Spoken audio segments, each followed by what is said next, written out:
આરામ બધાને તો અત્યારે વાગ્યા છે 3 અને હું જો લોટ શેકું લાફી માટેનો અમારે જવું મારા કુળદેવીના મંદિરે દર્શન માટે મારે રુદ્રને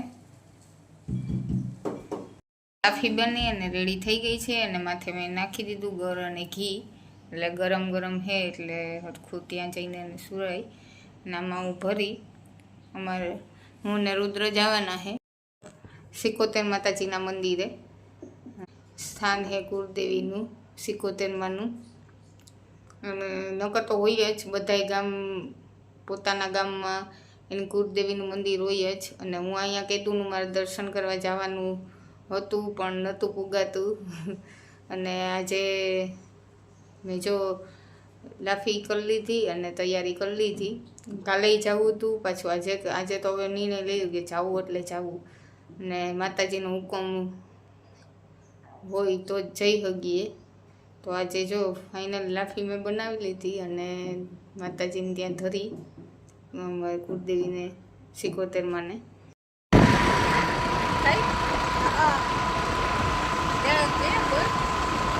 જઈએ છે હોલ્ડર પુલ ઉપરથી અને જો આ છે પુલનો નજારો અમારા ઘરની પાછળ જ છે આ પુલ આની પરની પછવાડે આની પરની મંદિર હોય પછવાડેથી આ પુલ ચડ અમારે હોલ્ડર થોડુંક જ થાય આ રોડ બતાડા સીધું આ રોડ છે આ સીધો જ છે હોલ્ડર જ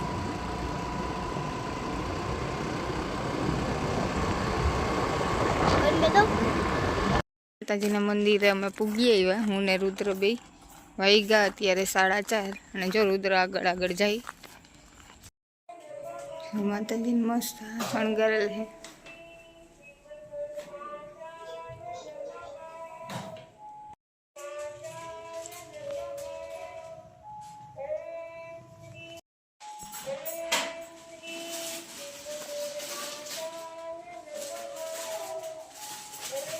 હું નિવેદ કરું અગરબત્તી જો રુદ્ર એ કરી અને મૂકી દીધી પછી નારિયેલ વધારીશ નારિયેલ રુદ્રએ જો ફોડ્યું વાહ આજે પહેલી વાર નહીં રુદ્રએ આજ નારિયેલ ફોડ્યું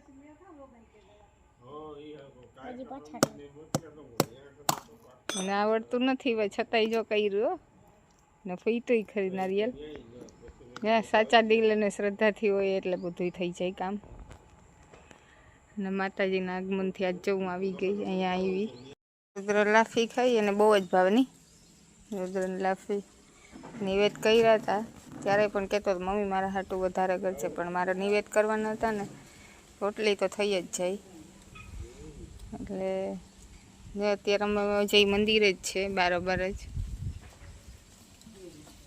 મંગળવાર છે ને એટલે માણસ પગે લાગવા બહુ આવે માતાજીનો વાર છે એટલે સિકોતેરમાંનો મસ્ત શાંત વાતાવરણ છે ને અહીંયા ઓડદરમાં છે આ મંદિર ને ઓડેદરાવની કુળદેવી છે સિકોતેરમાં અને મેન સ્થાન છે કુળદેવીમાંનું અહીંયા ઓડદરમાં બાકી તો ગામ જ્યાં હોય ત્યાં મંદિર હોય જ આપણે કુળદેવીના આપણું જ્યાં ગામ હોય ને ત્યાં આપણા કુળદેવીમાં હોય જ પણ હું અહીંયા પણ નિવેદ કરવા આવું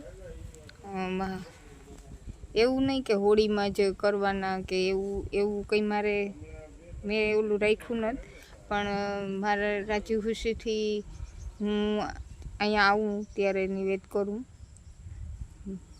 જ્યારે અમે તો કંઈ પણ અમારે ખુશીનો દિવસ હોય ત્યારે તો એમ જ પગે લાગવા તો આવીએ જ પણ આવી રીતના અહીં પણ હું સ્પેશિયલી નિવેદ કરવા આવું માતાજીને રાજી ખુશીથી કરું એવું જ નહીં કે હું કરું ને એવું જ હોવું જોઈએ આપણે એવું છે કે પાસેથી કંઈ નથી માગતો જે કરો એ દિલથી અને રાજી ખુશીથી એના માટે કરી દો કંઈ બહુ ખુશ થાય બાકી ભગવાન તો આપણે દઈએ આપણી પાસેથી કંઈ માગતો નથી અગર યકીન હોય તો અત્યારે આપણા મા બાપ પાસે તમે જોઈ લો આપણા પાસે કોઈ દી કંઈ નહીં માગે આપણે ગમે એટલું હોય આપણા પાસે આપણે જે એને દઈએ ને એ જી લઈએ ને આપણે જે ખુશી ખુશી એને દઈએ ને એ એમાંય ખુશ થઈ જાય તો માતાજી પણ આપણા મા બાપ જ છે તો એ પણ એવી જ રીતના કે જે દ્યો એ બસ દિલથી દ્યો અને ખુશીથી દ્યો તો ભગવાનના માની લઈએ. અને હું એવી રીતના જ નિવેદ કરું. અહીંયા સ્પેશિયલી આવું એમ એવું અમારા ગામમાં તો અમે જતા જ હોય, પણ અહીંયા જે મૂળ સ્થાન છે માતાજીનું ત્યાં હું જેમ ને હમણાં તો જો દિવાળી આવે એટલે જો માતાજીને અમારા આશીર્વાદ અમારી બેયને મળી ગયા. બેસતા વર્ષમાં બધાને પગે લાગવાનું હોય તો એમાં સૌથી પહેલાં તો અમે માતાજીને જો પગે લાગ્યા. ને કુળની દેવીને આપણે આગળ રાખીને માનતા ભલે ગમે એ ભગવાન હોય, પણ હંમેશા કુળની દેવીને આપણે આગળ જ રખાય, કારણ કે એ જ આપણા એને એ કંઈ ગલત નથી, ગમે એ ભગવાન આપણે, પણ હંમેશા કુળની દેવીને આપણે પહેલાં રખાય, કારણ કે જે ભગવાન પછી આપણે માનતા હોય ને એ ભગવાન નાખુશ થઈ જાય જો આપણી કુળદેવીને આપણે આગળ ન રાખીએ ને તો. એટલે હંમેશા આપણી જે કુળની દેવી હોય એને આગળ જ રાખવાની અને આપણાથી બનતું કરવાનું, એવું નહીં કે હાલો ટાઈમમાંથી કરી નાખું. હું તો એમ જ કરું. તો જે કંઈ પણ કાર્યક્રમ થાય ત્યારે જો અહીંયા બધી સગવડ છે, બાથરૂમની બધાની સગવડ છે મસ્ત. અહીંયા જો બેસવાના છે, મોટું છે એમ તો. અહીંયા રહીએ છે ભૂવા હતા ના આ હમણાં બહેનું ને જો ઘોડિયા ને બધું છે. અહીંયા જે કોઈ પણ કાર્ય કરતા હોય હવન કે પછી કંઈ મોટું એવું કંઈ તો એના માટે છે આ બધું. અમે લોકો પોરબંદર 15 મિનિટમાં અને આ છે ને અહીંયા બધા માણસ ઉનાળામાં બેસવાય આવે અને ફોટા પડવાય આવે. લોકેશન છે ને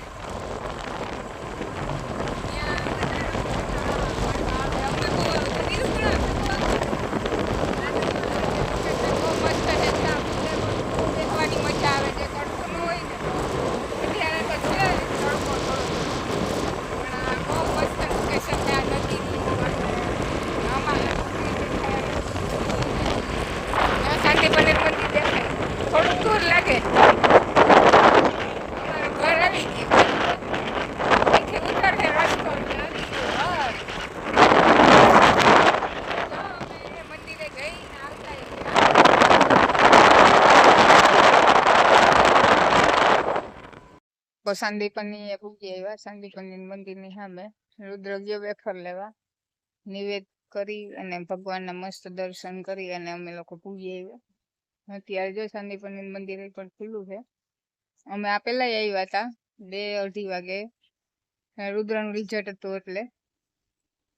અને આજ મંગળવાર હતો એટલે મારે ઈચ્છા હતી ભગવાનના મંદિરે જવાની હતી, તો કીધું પણ જવાનું આજ. તો મસ્ત દર્શન થઈ ગયા, કોઈ પણ અડચણ વગર. તો હંમેશા આપણે ભગવાન પાસે માગીએ અને ભગવાન આપણે ન દઈએ એટલે આપણે નારાજ થઈ જઈએ, કારણ કે આપણે એક એવું છે કે જોઈએ ને કેમ નતા આપ્યું ભગવાને, એ બહુ થાય આપણે. તો ભગવાન હંમેશા એ જ આપે કે જેના લાયક આપણે હોય છે, આપણા માટે સારું હોય છે. એના માટે આપણે ભગવાનને દોષ દેવાની જરૂર છે જ નહીં કે આપણી જિંદગીમાં કેમ આવું દુઃખ પડે કે કેમ આવી રીતના આપણી યારે થાય. તો હંમેશા આપણે ભગવાન ઉપર ઢોળી નાખીએ, પણ જિંદગી છે ને એ પરિસ્થિતિથી લડવા માટે જ છે. દુઃખ સુખ આવ્યા રાખે, ઉપર હેઠે થાય, કારણ કે પૃથ્વી ઉપરનું જીવન આસાન નથી. ભગવાન માટે પણ નહોતું તો આપણા માટે પણ નહીં હોય. તો એ રીતના જ્યારે આપણે ભગવાન ઉપર જ્યારે દોષ નાખીએ કે ભગવાન કેમ આપણે આરે આમ જ કરે ને ભગવાન કેમ આપણે કંઈ દેતો નથી ને ભગવાન કેમ આપણા સામું નથી જોતો, પણ ભગવાનનું ધ્યાન હંમેશા આપણા બધા ઉપર હોય જ છે. અને એ આપણે એ જ દે છે જેને લાયક આપણે છે ને આપણા માટે સારું છે. ને કદાચ કંઈક ન દીધું હોય તો એ પણ હંમેશા એ જ આપણે સમજવાનું કે આપણું આગળ જઈને આપણું સારું થાય, એટલે એ આપણા સારા માટે જ કદાચ આપણે ન દીધું હોય. એટલે જ્યારે કંઈ પણ છૂટે કે કંઈ પણ આપણા હાથેથી જાય, કંઈ પણ હોય, નોકરી હોય, માણસ હોય, કંઈ પણ હોય, એ જાતું હોય તો આગળ આપણા માટે ભગવાને સારું એવું ધાર્યું હશે. એ રીતના વિચારી અને એ રીતના વિચારવાનું અને ભગવાન ઉપર ક્યારેય દોષ નહીં નાખવાનો. હું તો એક જ માનું કે માગવાનું નહીં. હું નથી માગતી ક્યારેય ભગવાન આગળ, અને ભગવાન આગળ આપણે માગવાની કંઈ જરૂરત નથી. ઓલરેડી એ આપણે જે લાયકાત હે એ પ્રમાણમાં આપી જ દે.